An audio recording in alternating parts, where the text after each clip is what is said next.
Hi, my name is Emery. That's not a name you hear often anymore, I guess. People say it sounds soft, like a background character in an old paperback novel. I suppose that fits me. I've always blended into the wallpaper of my own life. I never expected to see Lissa again. Not after what she did.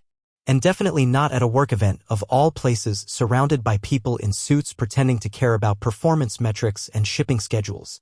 But there she was, standing by the catering table, holding a little plate of shrimp cocktail, dressed like time had been kind to her. When her eyes met mine, her fingers started to tremble. And then she cried. 3 years of silence. Not a single message. And now tears? Let me take you back to before the crying. Before the silence. Before I learned how easily 15 years could collapse under the weight of secrets. I married Lissa when we were both broke and hopeful. I was working night shifts at a storage warehouse and getting certified in inventory management while she bounced between marketing internships and overpriced coffee shops that paid in tips and burnt-out smiles. We lived in a crummy little rental behind a gas station. Mice in the cupboards. No heat in winter. But we laughed. We dreamed. We shared ramen like it was gourmet. Somewhere along the line, she climbed out of the mud faster than I did. She got a real job, then a better one. Meanwhile, I stayed in my lane, slow, steady, dependable. I wasn't flashy and I didn't chase promotions. I just worked. That's what my father did. And his father too. We weren't dreamers. We were doers. But Lissa wanted more. She never said it out loud, not at first. It was in the way she stopped waiting up for me. The way she started wearing perfume again on Tuesdays. The way she locked her phone when she never used to. Little things. Quiet changes. I ignored them. That's on me. The night it all fell apart, she was getting ready for what she called a team dinner. I asked if she wanted me to drop her off. She laughed. Not in a cruel way, more like I was a cute dog offering to drive a car. She said, "I'll be fine, Em. It's work." She forgot her scarf that night. I was going to drive it over. That's the only reason I left the house. The scarf was hanging on the coat hook. I should have just let it be. But something made me go. Some soft whisper in my gut. She wasn't at the restaurant she said she'd be. She was across town. On the rooftop of a boutique hotel. I saw her from the sidewalk, wrapped in fairy lights, laughing at something a man with salt and pepper hair said, holding his hand across a table meant for two. Not a team dinner. Not even close. I never confronted her. Never raised my voice. I just disappeared. I left a note on the fridge that said I saw enough. That was 3 years ago. Now I'm standing in a hotel ballroom holding a glass of flat soda, staring at the woman who broke me like a vase dropped on tile. She's crying. Her mascara is bleeding into her cheekbones. She looks like she's trying to decide whether to run or fall into my arms. And all I can think is, why now? I didn't move right away. I just stood there with my plastic cup in hand, watching her fall apart quietly. I thought I'd feel triumph, maybe a pinch of poetic justice. I didn't. All I felt was that old familiar hollow feeling, like standing in a room where the windows are open but the air won't come in. She wiped at her cheeks with the back of her wrist and whispered my name. Emery. Just once. Soft and raw. Like saying it brought something up from the bottom of her chest she wasn't ready for. I swallowed and nodded, pretending I had something intelligent to say. I didn't. My voice died somewhere behind my molars. Do you work with Franklin now? She asked, gesturing to the crowd of name tags and suits behind us. She was trying so hard to be casual, to shift into professional mode like we were old acquaintances catching up over hors d'oeuvres. But her voice cracked in the middle. I noticed. I nodded again. Yeah. Transfer from Idaho branch. Just started last year. That was a lie. I'd been with the same company the whole time. But I didn't want her to know I was still that close. I didn't want her thinking I'd been orbiting her world in the background, waiting for a chance to bump into her. Even if, deep down, that might have been true. She blinked and her mouth opened like she wanted to ask something else. But then she closed it and looked away, at the floor, at the wall, anywhere but at me. I hated how familiar that felt. I remembered all the times I'd tried to reach her in our final months, how she'd zone out mid-conversation, act like her body was still present but her heart had booked a flight and never returned. Then came the part that gutted me. I think about you more than I should, she said. I flinched. Literally. I tilted the soda cup and spilled a few drops onto my slacks. She noticed and laughed. But it was broken glass laughter. She shook her head, pressing her fingers to her temple. I'm sorry. That was weird. God. I didn't think you'd actually come here. Neither did I said, trying to hold on to my voice. And then she stepped closer. I froze. It felt like she was bringing all that weight of the past right up to my feet, laying it between us like a live wire. She looked older, but not in a bad way. Just real. Her eyes weren't as wide as they used to be, and there were faint lines around her mouth. Probably from stress. Or regret. Or him. That thought made my stomach knot. I needed to ask. Even if I hated myself for wanting the answer. So, are you still with him? I tried to say it like I didn't care. I failed. She didn't answer right away. Just inhaled sharply, like the question had winded her. Then she said, "No. Not for a long time. No explanation. No apology. Just that." I stared at her. I wanted to ask why she did it, why she gave someone else what we built together. Why she didn't at least have the decency to tell me it was over before she let someone else kiss her in public. But instead, I said, "Okay, that's me. Emery. The guy who says okay when his world falls apart." She smiled then, bittersweet. "Can we talk? Somewhere quieter." My mouth said yes before my brain had time to object. 3 years of silence. Now she wanted to talk, and I was about to find out just how much she'd kept hidden. We stepped out of the ballroom and into a quiet hallway lit by those dim, yellowish sconces that make every hotel feel like it's holding onto ghosts. The air was cooler there, or maybe it just felt that way because I was suddenly hyper-aware of how close she was walking beside me. I could hear the rustle of her coat, the quick, shallow rhythm of her breath. For a moment, it felt like time had folded in on itself. Like the last 3 years had never happened and we were just out on a late-night stroll after dinner. We found a small lounge area by the elevators. Empty except for a fake fireplace and 2 dark blue armchairs. We sat, not across from each other but angled, like we were pretending we weren't really having this kind of conversation. Lissa spoke first. "I didn't leave you for him," she said, barely above a whisper. "That's the first thing I need you to know." I didn't respond. Not because I didn't have words, I had too many. They all crowded my throat at once and tripped over each other. She went on. "You saw us that night, right?" I nodded slowly. "At the rooftop bar." She sighed and looked down at her hands. "I wasn't supposed to be there with him. It wasn't a date. At least not officially. He was my boss at the time. We'd been working late on a pitch and he offered to get drinks. I knew what he wanted. But I told myself I was just being polite. I even told myself you wouldn't care." I stared at her. That last sentence hit harder than it should have. I wouldn't care? Is that what she'd convinced herself of in the end? "I was stupid," she said, shaking her head. "I kept playing with the fire, thinking I wouldn't get burned. He gave me attention, Emery. He noticed things, like when I changed my hair or wore a new blouse. You'd stopped noticing a long time before that." I felt my jaw tighten. Of course she blamed me, but deep down I also knew she wasn't wrong. I had been distant, tired, worn thin from trying to keep things afloat financially. I stopped asking how her day was. I thought showing up with groceries and fixing the leaking faucet was enough. I thought loyalty meant more than flowers or flirtation. But I'd let the romance die quietly, and she'd gone looking for warmth somewhere else. "I kissed him," she admitted after a long pause. "Just once. That night." I pulled away immediately, but it happened. After that, everything fell apart inside me. I didn't even want him. I just wanted to feel like someone still saw me. And that's when it hit me. This wasn't about the man on the rooftop. Not entirely. This was about her drowning in silence while I was too busy surviving to notice. I could feel the old anger rising in my chest, but it came out tangled with something softer. Guilt. "Why didn't you tell me?" I asked. "If you were that unhappy, why not just say something?" "I did," she said quietly. 100 times. In 100 ways. You just didn't hear me." That landed like a brick in my stomach.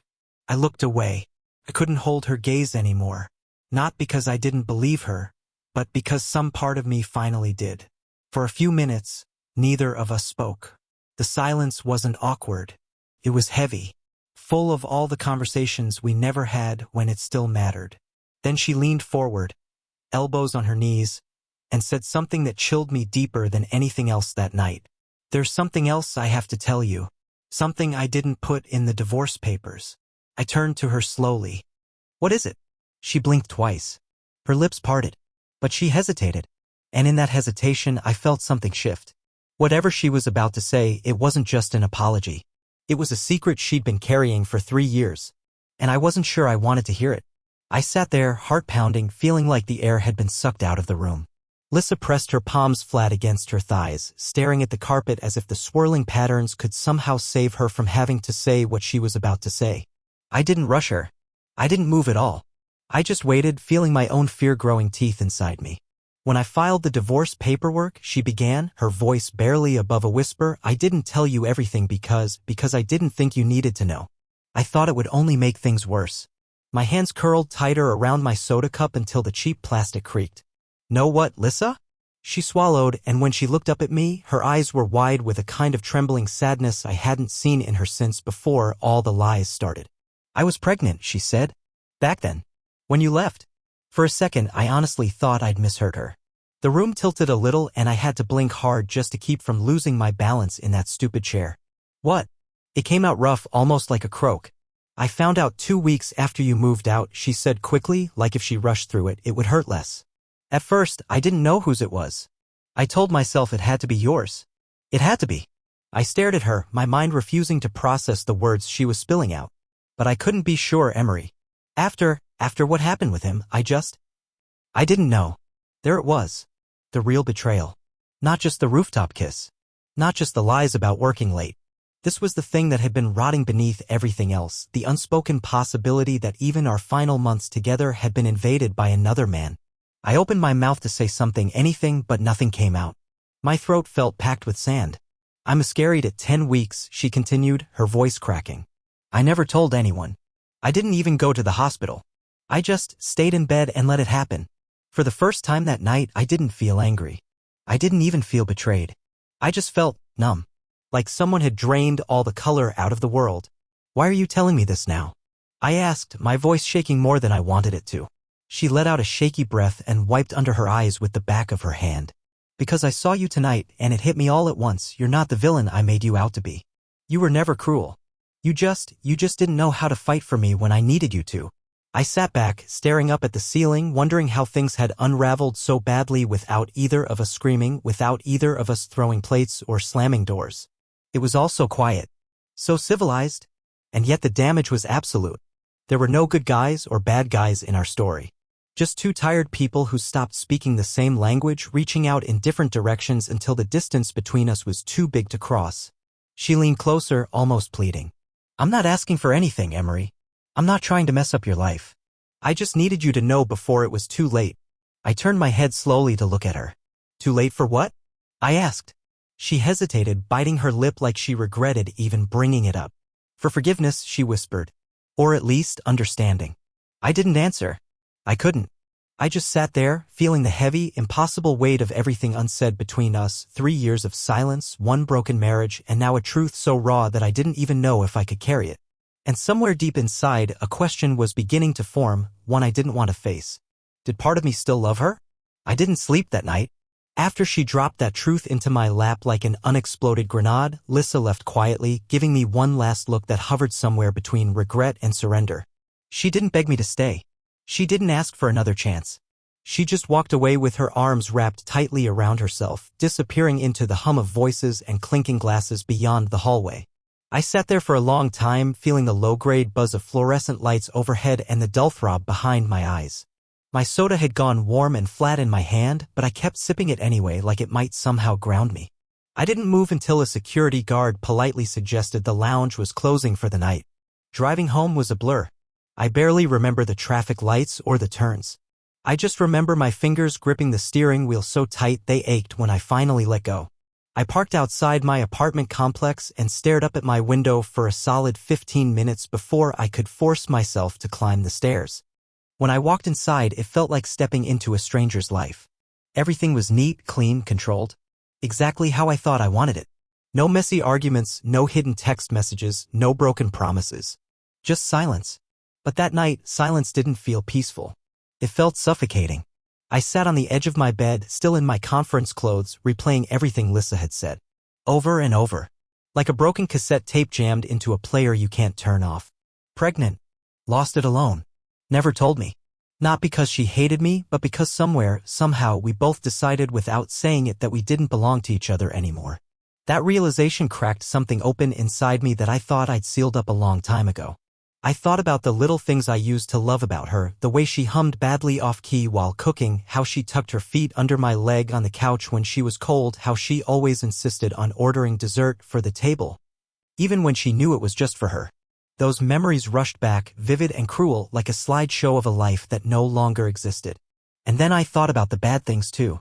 The late nights. The secretive smiles at her phone. The way she started pulling away like a tide you can't stop, no matter how far you run into the water. I remembered how lonely it felt to sit across the table from someone who wouldn't look up at you, wouldn't see you anymore, even when you were right there, breaking quietly. I kept telling myself, you don't owe her anything. Not forgiveness. Not understanding. Not even your attention. But it wasn't that simple. You don't stop loving someone just because they stopped loving you right. You don't erase 15 years because they made one terrible mistake or maybe 1,000 tiny ones. I spent the whole night staring at the ceiling, feeling like a man caught between two impossible doors. Behind one was the pain of remembering. Behind the other was the ache of never knowing if something good might still be salvageable. Somewhere around 4 in the morning, I gave up trying to sleep. I dragged myself to the kitchen, brewed a pot of bad coffee, and sat at the tiny table by the window watching the first weak hints of dawn creep across the sky. I told myself I would never see her again. I told myself the story was over. But deep down, in a place I didn't want to admit even existed, I already knew better. Some stories don't end just because you turn the last page. Some people are chapters you keep rereading even when you know you should have closed the book a long time ago. And somehow, without even realizing it, I knew I hadn't seen the last of Lissa. Not by a long shot. 2 days after the conference, I thought maybe, just maybe, the dust would settle. I'd replayed the encounter with Lissa 100 different ways in my head, trying to make sense of it, trying to shove it into some neat little box labeled closure so I could move on. But closure doesn't arrive just because you want it to. It knocks when it feels like it, and sometimes it doesn't knock at all. It just kicks the door off its hinges. I was sitting in my living room late Sunday night, halfway through a lukewarm beer, the TV humming low in the background, when there was a knock at my door. At first, I thought it must be a neighbor. Maybe someone locked out, maybe a delivery at the wrong apartment. I wasn't expecting anyone. Nobody really visited me, not anymore. But when I opened the door, there she was. Lissa. Standing in the hallway in a loose sweater and jeans, hair pulled back, no makeup, clutching her car keys so tight her knuckles were white. She looked small somehow, smaller than I remembered. Like all the confidence she once wore so effortlessly had been peeled away, leaving just the raw, exposed version of herself. I didn't say anything. Neither did she. We just stood there for a second, letting the awkwardness wrap around us like a heavy curtain. Finally, she spoke, her voice cracking mid-sentence. I shouldn't be here. I know that. I'm sorry. I should have closed the door. I should have told her she made her choice 3 years ago. I should have walked away like she walked away from me. But I didn't. Instead, I stepped aside. She hesitated just for a heartbeat and then slipped inside like a ghost returning to haunt an old home. She didn't sit. She didn't even take off her coat. She just stood in the middle of my living room, arms folded tight across her chest, staring at the carpet like it held all the answers she couldn't say out loud. I've been thinking about you every day, she said finally, voice thin and trembling. Not just since the conference. For a long time. I leaned back against the door, arms crossed. I didn't trust myself to speak. I know I don't deserve anything, she continued, wringing her hands. Not forgiveness. Not even a conversation. I know that. But I had to see you. I had to. I had to try. Try what? I asked, my voice quieter than I intended. To explain. To fix whatever tiny piece of this I still can. I let out a bitter little laugh, not because I found it funny, but because it was either that or break down right there in front of her. You can't fix what's already dead, Lissa. She flinched like I'd hit her. I know, she whispered. I know. But I still had to try. We stood there in silence for a while, the low rumble of the TV filling the empty spaces between us. I wanted to tell her to leave. I wanted to tell her she had no right to show up after everything, to crack open wounds that had barely started to scar. But the truth was, I didn't want her to leave, and that terrified me more than anything else. You want coffee? I asked finally, voice rough. She blinked, surprised. Then she nodded. I turned toward the kitchen without waiting for an answer. As I measured out scoops into the old coffee maker, my hands moved on autopilot, but my mind was a mess of static. What the hell was I doing? What was I hoping to find in that cup of coffee? Forgiveness? Closure? Some miracle where we both woke up and the last 3 years had been a bad dream? No, I knew better. Some things break too deeply to ever be whole again. But sometimes you still pick up the pieces. Even when you know they'll cut your hands open. When I handed her the mug, our fingers brushed for just a second. It was enough to flood my mind with 1,000 memories I wasn't ready for. She sat down finally, curling her legs up under her like she used to, holding the coffee close to her chest like a shield. We didn't speak for a long time. We just sat there, two broken people, pretending for one more night that we could still find our way back to something that had been lost a long time ago. The coffee grew cold between us, untouched, while the night stretched long and heavy around the tiny living room. I stared out the window into the dark, watching the street lamps flicker and the occasional car pass by, trying to anchor myself in the real world while the past pressed against my ribs like a rising tide. Lissa sat curled in the corner of the couch, her mug balanced on her knees, her gaze fixed on nothing at all. It was as if speaking would shatter whatever fragile, impossible thing was holding us both in the same room. Finally, it was her who broke the silence. "I never stopped loving you," she said, so quietly I almost missed it. The words hit harder than any accusation could have. They knocked the air right out of me, left me blinking at her like she'd just said the sky was green or that we were both still 22 and full of hope. I wanted to laugh. I wanted to scream. I wanted to tell her that you don't do what she did to someone you love. That you don't tear their heart out, drop it on the floor, and walk away without looking back. Love doesn't look like secret rooftop meetings. Love doesn't smell like another man's cologne on your spouse's sweater. Love doesn't sound like silence when you're begging for the truth. But all I said was, "Then why?" She pressed her lips together, swallowing hard, her eyes shining. "Because I didn't know how to ask for what I needed. And you didn't know how to see what I wasn't saying." There it was again, that ugly, complicated truth. It would have been easier if she had been a villain. If she had cheated because she was cruel or selfish. But it wasn't that simple. It never is. It was loneliness. Neglect. Two people growing apart so quietly they didn't even hear the distance until it was too wide to bridge. "I thought I had to be perfect for you to love me back the way you used to," she said, her voice breaking. "And when I realized I wasn't enough to make you look at me like you did when we were young, I panicked. I made terrible choices. I hurt you in ways I'll never forgive myself for. But not because I stopped loving you. Because I loved you and I was terrified you didn't love me anymore."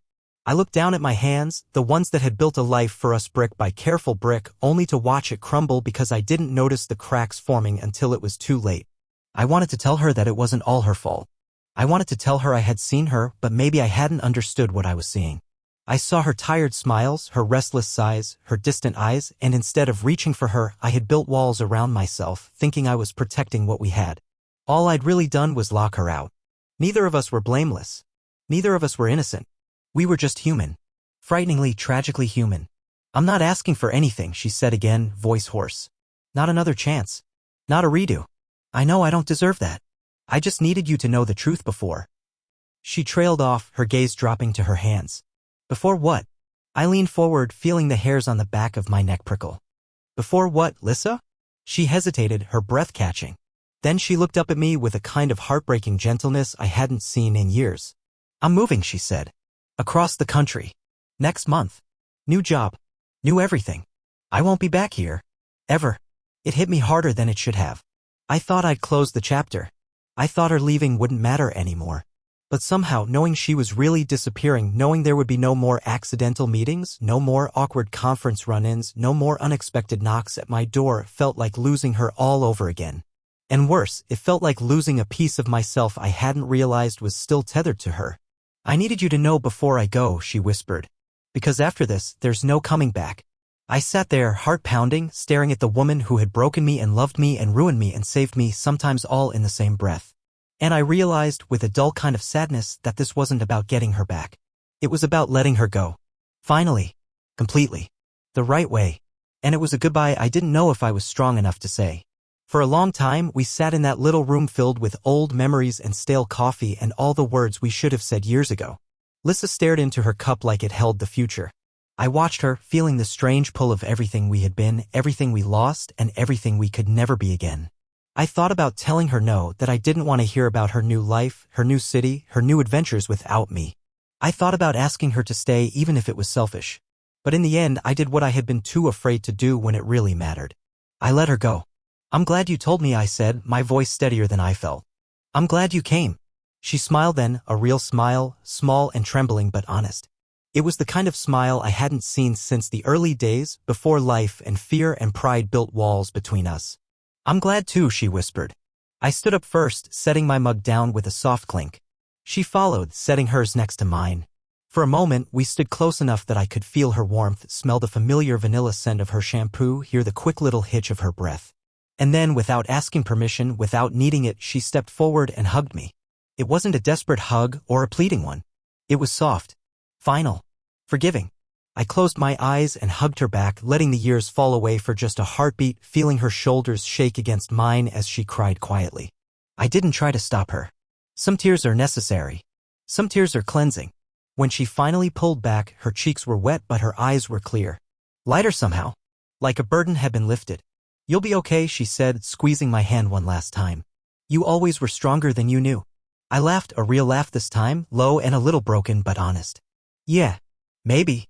Take care of yourself, Emery, she said. You too, Lissa. And just like that she was gone. No dramatic scene. No slammed doors. Just the soft click of the lock and the fading sound of her footsteps down the hall. I stood there for a long moment, staring at the door. And then for the first time in years I smiled. Because somehow in the middle of all the wreckage there was something clean and beautiful too. Forgiveness. Understanding. A new beginning that didn't have to erase the past to be real. I didn't know what came next for me. I didn't know if love was waiting around some corner or if it would just be me for a while, rebuilding a life from quieter, steadier bricks. But for the first time I wasn't afraid. Some endings aren't really endings at all. They're just the start of something you can't see yet, something softer and maybe someday even better. And as the sun rose outside my window, painting the sky in pale gold and soft blues, I sat down with a fresh cup of coffee and a heart just a little lighter than it had been the night before. I was going to be okay. Truly, finally okay.